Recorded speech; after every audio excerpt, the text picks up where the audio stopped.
You're not alone, but you still feel lonely. Why? In this next 15 minutes from the next move, we're going to have coach to coach session just for you. We're going to sit down with none other than Stacy. And I didn't ask her how to say her name. And you guys know how I am with this. Is it Rockleen? Rock line, like a conga line. Rockline. Rockline. Rockline. A relationship communication coach on a mission to eradicate loneliness, one conversation at a time. And she is with us today. Welcome to the show. Thank you so much. Okay, so let's get right into it. Let's get right into it. Why is loneliness a communication problem and not a people problem? Oh, I love this question. The way I define loneliness is not being seen. It's that's why it can happen to us when we're in relationships. We can have people all around us, but that feeling of loneliness is feeling like we're not being seen. And that's a communication Mm, problem on both sides, right? Us not being able to articulate that we need that, and other people not realizing that we don't feel seen. And when we fix those communication problems, I really think we can make huge gains in eradicating it, which is my mission.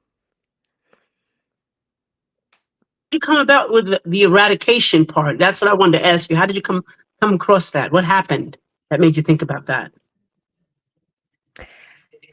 It's a big, bold word. I mean, if we think about loneliness as an epidemic, which, that's a word used to describe it, that's a huge word and Hmm. it takes a huge way of attacking it. And I think that if we just, in every conversation and in every relationship, made attempts to see each other more, the solution is not that far away. You're right. So what are they actually doing in their communication that's creating that loneliness? Well, I think that a few things. I think we can come in with our guard up. And when we have our guard up, it's Oh, a that's great good. mechanism for keeping ourselves safe, but it also That's good. keeps out love and it keeps out people from getting in to know us deeply. So that that is on us to take responsibility for and to begin to let down our guard. And I really feel like vulnerability is a critical part of our relationships and how we eradicate loneliness, and that's a scary thing just by its very nature. But when we can start to Mm, be vulnerable with ourselves first, then we can be vulnerable with other people, and that's kind of how yeah. we can start to tackle it. Wow, that's good. So what does that look like in real life? Like, what does it look like? I think the first thing you have to do is have compassionate honesty with yourself, Mm, where you're willing to drop your story about, the other person, and drop your story about yourself, and just honestly look at whatever is hurting right now, and have compassion and grace for yourself. mhm. Because if you've done something to hurt someone else, or your feelings are hurt, it's for a good reason. This is a mechanism that's been there to protect you. But that, like, compassionate honesty, so grace, but also, hey, this hurt me. And we don't have to talk ourselves out of being hurt. I think that the first step, and what people are looking for in an apology that we classically don't do well at, is acknowledgement, is Mhm. is acknowledging and Oh, validating that's good. ourselves, and Yeah, making sure that we right. don't wait for someone else to validate us. We know the truth. So compassionate honesty, I think, is the first step. Mm. Now, audience, I know what you're thinking. You're not going to ask the question, I have a, oh, you'll say that I have a communication issue. You're going to say, nobody understands me. What do you say, Stacy, when that happens? Well, for I think it can be very real. So the first thing I want to do is validate somebody who feels that way, because they feel that way for a good reason.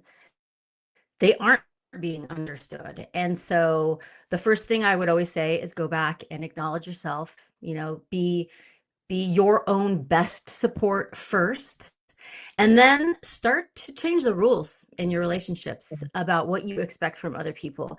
And I Mm, don't I don't want you to go out and be like, everyone else has to change in order for me to be okay. That's not what I mean. But I do think that we have relationships and they're flexible and people do care about us. And sometimes they need to be guided very precisely on how we need them to show up for us, what yeah. exactly that looks like. I mean, you can be Yeah. married for years and years and years and then have to come back decades in and say, hey, this is what I need you to say when I need to be acknowledged. Like sometimes it's a Mm, real clear baby step. But mm-hmm, first, not needing that from someone else, not depending on someone else for it, giving it to mm-hmm. yourself, but then asking for it, making those That's good. requirements in our relationships. That's good. So let's go deeper, Stacy. What are the most common communication habits that shut connection down? Is it avoidance? Is it assuming? Is it reacting instead of responding? Okay, check, check, check, check. Um, there are so many communication problems, but I think you kind of nailed one in there that's really critical. When we get hurt, we have defense mechanisms. Like we have just these default ways that we respond, Mhm, and that's normal, mhm, and that's something that we've all picked up, all the way back to childhood and beyond. So we have these reactions, and so something happens, like a genuine disconnect, a genuine hurt, and then we have a defense mechanism and we react without thinking about that. And then now we have a layered problem. The original mm, disconnection, which needs to be talked about, but now we're doing more damage because now we're both in our reactive states reacting to each other. And that can be mhm. disappearing, that can very much just be Right. like ghosting somebody or walking away. But then you're in a communication problem that isn't actually the heart of the matter itself. It's Mhm, about how we're talking about it. So if we can get a pause between mhm, what happened and how we respond to it, then we can mhm. start to really talk about the things that are truly hurting us. And that's how we do that repair process, which is, a critical part of all of our relationships. We're going to have ruptures. Right. Yeah. So audience, you're not disconnected because you people don't care. You're disconnected because your communication is not creating connection. So Stacey, let's challenge this. Why do people avoid the conversations they know they need to have? Oh my gosh. This is such a good question. And I will say, I really operated for a long portion of my life, afraid of the hard conversations. I was afraid if I brought a hurt to the other person, that meant that I was opening a door and then they could give me the laundry list of things that were wrong with me. Or Mm-hmm. I was afraid that that would create a disconnection and then they would disappear and I would lose this relationship, or that they would react in a really, like, if we grew up in households that were very reactive, we can be really afraid of the other person. So all these things would keep me from these hard conversations.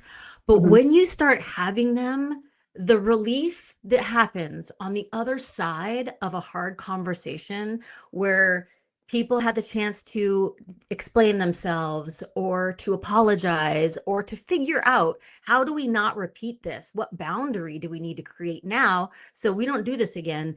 Like, if everyone knew that pain in Mm-hmm. the front end was going to be so worth the result at the other side of that conversation, I think people would do them. But it makes total sense that we're afraid. No, I get it. Yeah. Yeah. Yeah. That's total afraid and avoidance, right? Yeah. Yeah. So what we're saying is, But people. that's about us. Oh, Mm-hmm. good. Go ahead. No, go. Go ahead. Say it.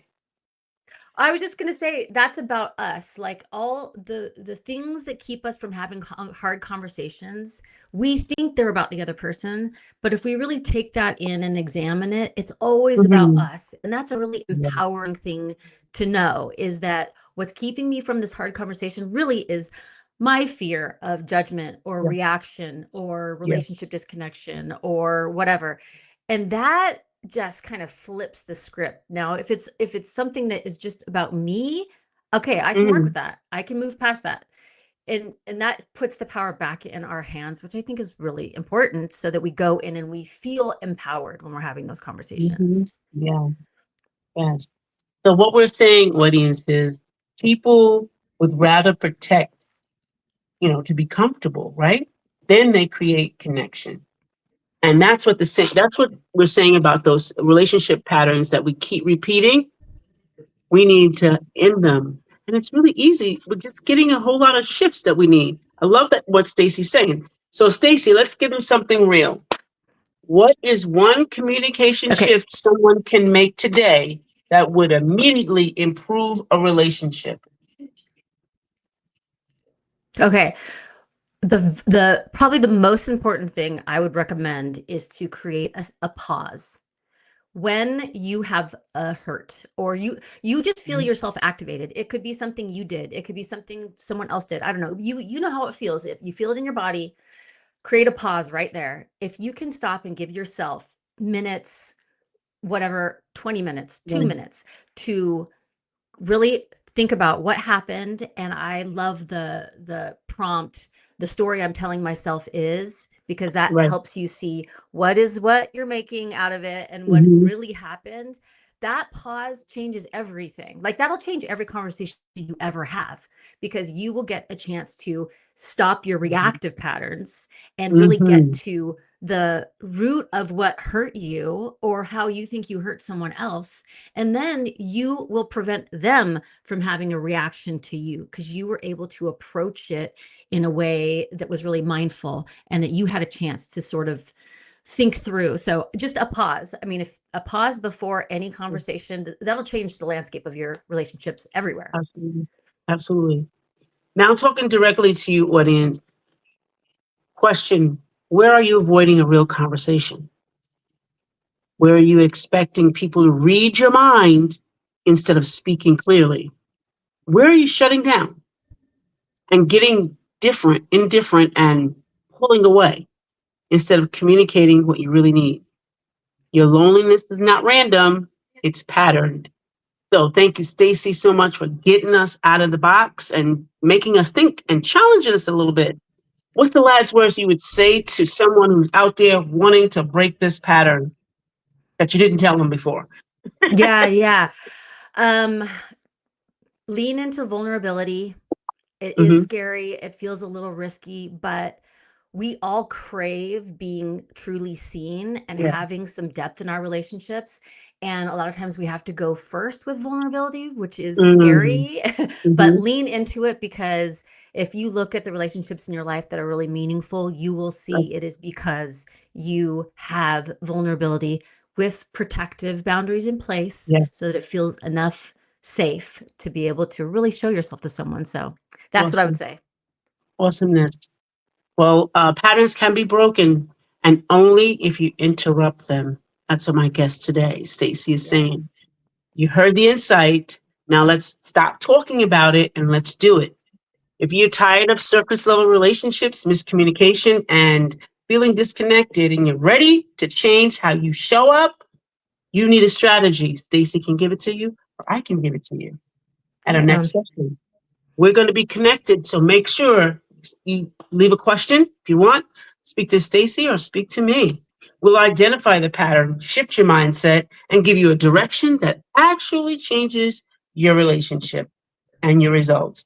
This is Edna White, and this is Your Next Move. We're going to say goodbye for now.